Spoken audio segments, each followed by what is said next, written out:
So eto na nga po mga kaibigan, Los Angeles Lakers, JJ Redick hindi papayag na mapalitan bilang head coach nga po ng Lakers. Pumalag muli ang kanyang starting 5 lineup.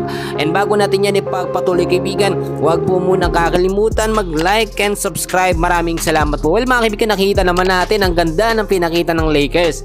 Nakita nyo yung final score ng Los Angeles Lakers at ng Washington Wizards, 111-88. Well, nakita natin natambakan ng Lakers mga kaibigan ng Wizard at naging kumpiyansa na naman, masayang masaya na naman eto nga pong si JJ Redick dahil sa kanyang sistema o dahil po sa kanyang starting 5 lineup. So far nakita natin wala na naman nagbago, no mga kaibigan. Hindi ko binabash etong starting 5 lineup ni JJ Redick, pero para sa akin mga kaibigan, umuubra lamang ito kapag mahihinang koponan ng nakakalaban ng Lakers. Tulad na lamang ng Wizard, kahit nung huling laban ng Wizard talo din sila, kaya madali silang tinalo ng Lakers. So far nakita natin sa starting 5 lineup, si Rui Hachimura pa rin, si LeBron James, Anthony Davis, Max Christie, at ito pong si Austin Reeves.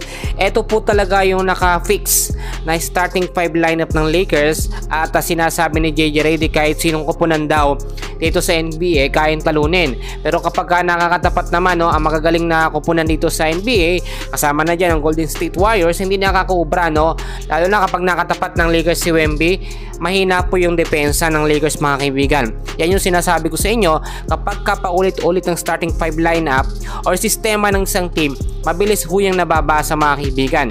Dapat kasi pinapalitan din ng starting 5 lineup. Pero kung titingnan ho ninyo, ang tataas ng minuto. Etong si LeBron James meron 36 minutes, Rui Hachimura 26 minutes, Anthony Davis 32, Austin Reeves 36 minutes, si Max Christie meron 31 minutes. So hindi natin masasabi na starting 5 lamang. Talagang regular yan at mahaba ang oras. Pero kung titignan nyo, ang legit na sentro na si Jackson Hayes, 19 minutes lamang po nakapaglaro mga kaibigan. Si Bronny James 2 minutes. Hindi na nakakapagtaka kasi baguhan lamang siya, amateur.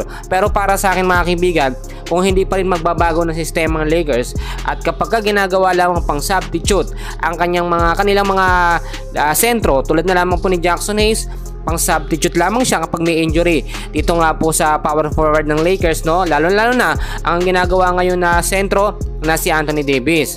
Si Christian Coloco never natin nakita sa starting 5 lineup mga kaibigan. Ginagamit siya pang substitute, pero sa naging laban nga po sa Wizard ng Lakers ay hindi man lang nabigyan ng kahit isang minuto. Ibig sabihin, eto pong si JJ Redick talagang hindi lamang nag-aalala na matalo ang Lakers. Wala ho siyang pakialam. Bukod pa po doon, meron ho siyang favoritism. Paborito niya yung mga star player ng Lakers, which is para sa akin magagaling naman talaga.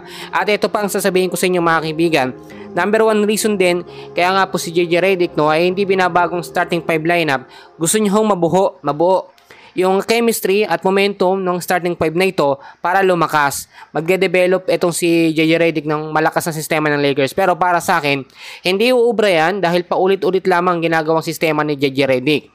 Dapat ngayon pa lamang kung hindi gagamitin yung dalawang legit na sentro ng Lakers, which is si Jackson Hayes at ito si Christian Coloco, mag-recruit na lang ng ibang sentro. Ang tinutukoy ko nga dyan na napag-uusapan natin lately ay itong si Dwight Howard. Kung chemistry lang ang pag-uusapan, may chemistry na yan dito nga po kay LeBron James.